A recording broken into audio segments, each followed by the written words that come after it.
The only parts of the peninsula that had not yet acknowledged the Roman overlordship were the lands of the Lucanians and Bredians and the few Greek cities in the south that still maintained their independence. Of these latter, the chief was Tarentum, a city of considerable commercial importance. From the middle of the 4th century, these cities had been engaged in continual warfare with the Lucanians and Messapians, and in the course of their struggles Tarentum had come to assume the role of protector of the Hellenes in Italy. But even this city had only been able to make head against its foes through assistance obtained from Greece. In 338, King Archidamus of Sparta, and in 331 Alexander, king of Epirus and uncle of Alexander the Great, fell fighting in the service of the Italian Greeks. In 303, Cleonymus of Sparta, more fortunate than his predecessors, compelled the Lucanians to conclude a peace, which probably included the Romans, at that moment their allies. A little later, 300 BC, Agathocles, king of Syracuse, assisted the Tarentines against the same foe, and incorporated in his own kingdom the Bredians and the Greek cities in the southwest. But with his death in 289, his kingdom, like that of Dionysius I, fell apart and the Greeks in the west were left again without a protector. Consequently, when the Lucanians renewed their attacks upon Thurii, that city, being unable to find succor in Greece and distrusting Tarentum, appealed to Rome, 282. Rome gave ear to the call, relieved and garrisoned Thurii. But this action brought Roman ships of war into the Gulf of Tarentum, contrary to an agreement between the two cities, perhaps that of 303. Enraged, the Tarentines attacked the Roman fleet, sank some Roman triremes, and then occupied Thurii. The ensuing Roman demands for reparation were rejected, their ambassadors insulted, and war began, 281. The Tarentines were able to unite against Rome the Messapians, Lucanians, Samnites, and Bredians, but Roman successes in the first campaign forced them to call in the aid of Pyrrhus, king of Epirus.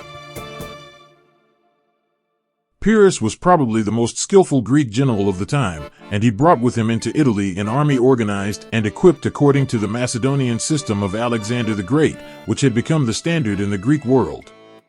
His force comprised 20,000 heavy-armed infantry forming the phalanx, and 3,000 Thessalian cavalry.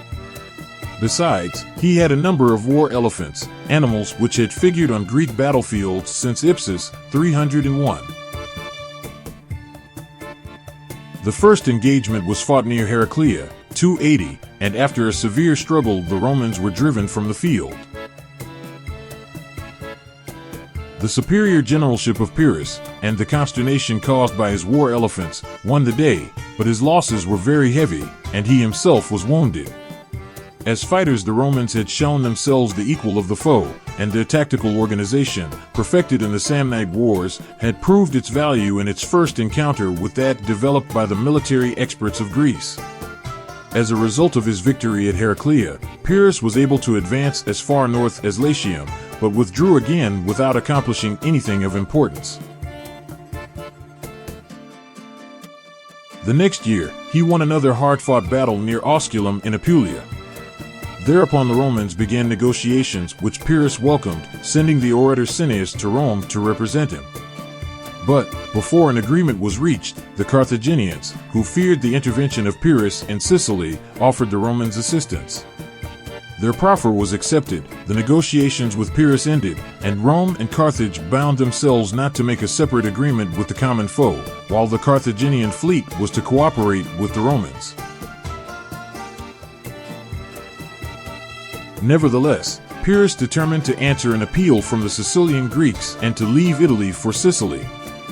After the death of Agathocles, tyrant and king of Syracuse, 317 to 289, who had played the role of another Dionysius I, the Greeks in Sicily had fallen upon evil days. The Carthaginians had renewed their attacks upon them, and a new foe had appeared in the Mamertini, Campanian mercenary soldiers who had seized Messana and made it their headquarters for raiding the territory of the Greek cities. Caught between these two enemies, the Greeks appealed to Pyrrhus, who came to their aid, possibly with the hope of uniting Sicily under his own control. His success was immediate. The Carthaginians were forced to give up all their possessions except Lilybaeum, and Pyrrhus stood ready to carry the war into Africa. But, at this juncture, the exactions that he laid upon his Sicilian allies and their fear that his victory would make him their permanent master caused them to desert his cause and make peace with their foes. Deprived of their assistance, and seeing that his allies in Italy were hard-pressed by the Romans, he abandoned his Sicilian venture.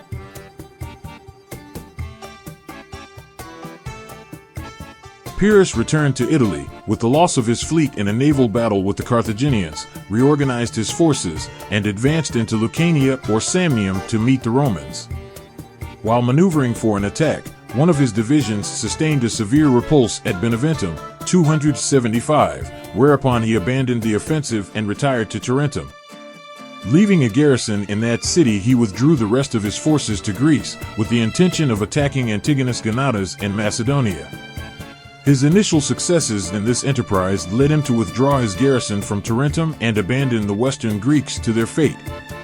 Thereupon the Romans soon reduced the Samnites and Lucanians, while Tarentum and the other Greek cities, one after another, were forced to submit and enter the Roman alliance.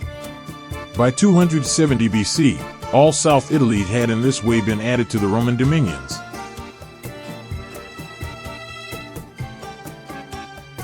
By 265 BC, after a few more brief struggles with revolting or still unsubdued communities in central and northern Italy, the Romans had completed the subjugation of the entire Italian peninsula.